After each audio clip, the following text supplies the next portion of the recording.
രാജ്യം കാത്തിരിക്കുന്ന പൊതുതെരഞ്ഞെടുപ്പിന്റെ വോട്ടെണ്ണൽ നാളെയാണ്. ആകാംക്ഷയുടെ മണിക്കൂറുകളിലാണ് രാജ്യം. തുടർച്ചയായി മൂന്നാം തവണയും മോദി എത്തുമോ, ഇന്ത്യ സഖ്യം അധികാരത്തിലേറുമോ എന്നറിയാനുള്ള ആകാംക്ഷയിലാണ് രാജ്യം. രാവിലെ 8 മണി മുതൽ തന്നെ വോട്ടെണ്ണൽ ആരംഭിക്കും. വോട്ടെടുപ്പിന്റെ ഒരുക്കങ്ങൾ, രാജ്യത്തിന്റെ പ്രതീക്ഷ. സ്വാതി സന്തോഷ് വിവരങ്ങൾ നൽകും. അസിത, 2.5 മാസം നീണ്ട തെരഞ്ഞെടുപ്പ് പ്രക്രിയക്കൊടുവിൽ ഇപ്പോൾ എന്തായാലും മണിക്കൂറുകൾ മാത്രമാണ് ഈ രാജ്യം ആര് ഭരിക്കുമെന്ന് അറിയാൻ. വലിയ ആകാംക്ഷയിൽ തന്നെയാണ് മുന്നണികൾ മുന്നോട്ട് പോയിക്കൊണ്ടിരിക്കുന്നത്.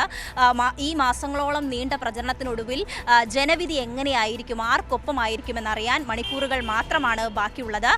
എന്തായാലും എക്സിറ്റ് പോൾ ഫലങ്ങളൊക്കെ വന്നതിന് പിന്നാലെ വലിയ തരത്തിലുള്ള ആത്മവിശ്വാസം BJPയെ സംബന്ധിച്ച് കൂടിയിട്ടുണ്ട്. പ്രത്യേകിച്ചും BJP മൂന്നാം തവണയും അധികാരത്തിൽ വരും, നരേന്ദ്രമോദി മൂന്നാം തവണയും രാജ്യം ഭരിക്കും എന്നതടക്കമുള്ള ഒരു ഭരണകൂടത്തിന് അനുകൂലമായ ഒരു എക്സിറ്റ് പോൾ ഫലം വന്നു.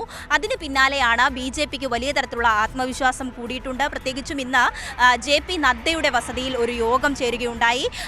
ആ യോഗത്തിൽ വിവിധ കാര്യങ്ങളാണ് ചർച്ച ചെയ്തിട്ടുള്ളത്. അതായത് ജയിച്ചു കഴിഞ്ഞാലുള്ള ആഘോഷ പ്രകടനങ്ങൾ അടക്കമുള്ള വിഷയങ്ങൾ ചർച്ച ചെയ്തിട്ടുണ്ട്. മാത്രമല്ല ഈ തെരഞ്ഞെടുപ്പിലേക്ക് വരുമ്പോൾ വലിയ ആത്മവിശ്വാസത്തിലേക്ക് BJP പോകുന്ന ഒരു കാഴ്ച കൂടി കാണുന്നുണ്ട്. അടുത്ത 100 ദിവസത്തെ കർമ്മ പരിപാടികൾ അടക്കം പ്ലാൻ ചെയ്തുകൊണ്ടാണ് BJP ഇപ്പോൾ മുന്നോട്ട് പോകുന്നത്. എന്നാൽ കനത്ത പ്രഹരമായിരുന്നു കഴിഞ്ഞ പോളിംഗ് ശതമാനവുമായൊക്കെ ബന്ധപ്പെട്ട് BJP കേന്ദ്രങ്ങൾക്കുണ്ടായത്. വലിയ ആശങ്കയിലായിരുന്നു.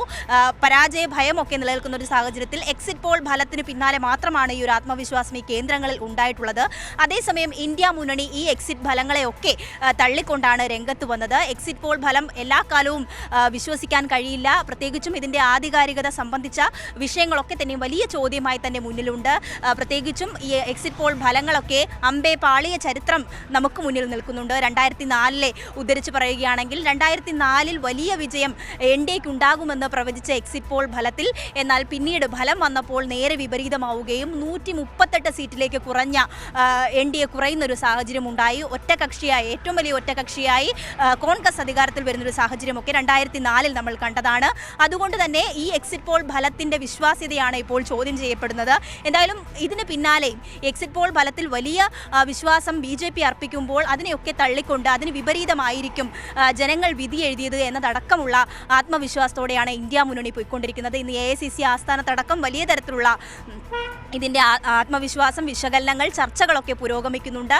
മതേതര പാർട്ടികളെല്ലാം ഒരുമിച്ച് നിർത്തിക്കൊണ്ട് എങ്ങനെ ഒരു ബദൽ സർക്കാർ ഉണ്ടാക്കാമെന്ന വലിയ തരത്തിലുള്ള പ്രതീക്ഷയിൽ തന്നെയാണ് ഇന്ത്യ മുന്നണി ഇപ്പോൾ മുന്നോട്ട് പോയിക്കൊണ്ടിരിക്കുന്നത്. അതേസമയം BJP ഇന്ന് JP നദ്ദയുടെ വീട്ടിൽ വസതിയിൽ വലിയ ഒരു യോഗമൊക്കെ ചേരുന്ന ഒരു സാഹചര്യമുണ്ടായി. ആ യോഗത്തിലടക്കം വലിയ ആത്മവിശ്വാസം അവർ മുന്നോട്ട് വയ്ക്കുന്നുണ്ട്. എന്തായാലും നാളെ 8 മണിയോടെ ഈ വോട്ടെണ്ണൽ പുരോഗമിക്കും. വോട്ടെണ്ണൽ തുടങ്ങും. 8:30-ക്ക് ശേഷമായിരിക്കും EVM വോട്ടുകൾ എണ്ണുക. ആദ്യം പോസ്റ്റൽ ബാലറ്റുകൾ തന്നെയായിരിക്കും എണ്ണി തുടങ്ങുന്നത്. എല്ലാ തരത്തിലുള്ള ഒരുക്കങ്ങളും പൂർത്തിയായതായി തെരഞ്ഞെടുപ്പ് കമ്മീഷൻ ഇന്ന് വിളിച്ച വാർത്താ സമ്മേളനത്തിലടക്കം പറയുന്ന ഒരു സാഹചര്യം ഉണ്ടായിട്ടുണ്ട്. വലിയ തരത്തിലുള്ള ആത്മവിശ്വാസത്തിലാണ് മുന്നണികൾ മുന്നോട്ട് പോയിക്കൊണ്ടിരിക്കുന്നത്. സ്ട്രോങ് റൂമുകൾ 6 മണിക്ക് തന്നെ, കൃത്യം 6 മണിക്ക് തന്നെ തുറക്കും. എന്തായാലും വലിയ ആത്മവിശ്വാസം ഇന്ത്യ മുന്നണി നേതാക്കളുടെ ഭാഗത്തു നിന്നുണ്ടായിട്ടുണ്ട്. 295 സീറ്റുകൾ വരെ ഇന്ത്യ മുന്നണി പിടിക്കും. ഈ സീറ്റുകൾ ഉറപ്പാക്കിക്കൊണ്ട് തന്നെ മുന്നോട്ട് പോകുന്ന കാഴ്ച തന്നെയാണ് നമുക്ക് കാണാൻ വേണ്ടി കഴിയുന്നത്. എല്ലാ എക്സിറ്റ് പോൾക്കും പോൾ ഫലങ്ങൾക്കുമൊക്കെ അതീതമായി വലിയ തരത്തിലുള്ള പ്രതീക്ഷ തന്നെയാണ്, വലിയ ആത്മവിശ്വാസം തന്നെയാണ് ഇന്ത്യ മുന്നണി ഇപ്പോൾ പ്രകടിപ്പിക്കുന്നത്. അസിത, ആദ്യം പറഞ്ഞതുപോലെ വലിയ പ്രതീക്ഷയിലും ആത്മവിശ്വാസത്തിലുമൊക്കെയാണ് മുന്നണികൾ. ആകാംക്ഷയിലാണ് രാജ്യം. 8 മണിക്ക് വോട്ടെണ്ണൽ ആരംഭിക്കും. 9 മണിയോടുകൂടി ആദ്യ ഫലസൂചനകൾ വന്നു തുടങ്ങും.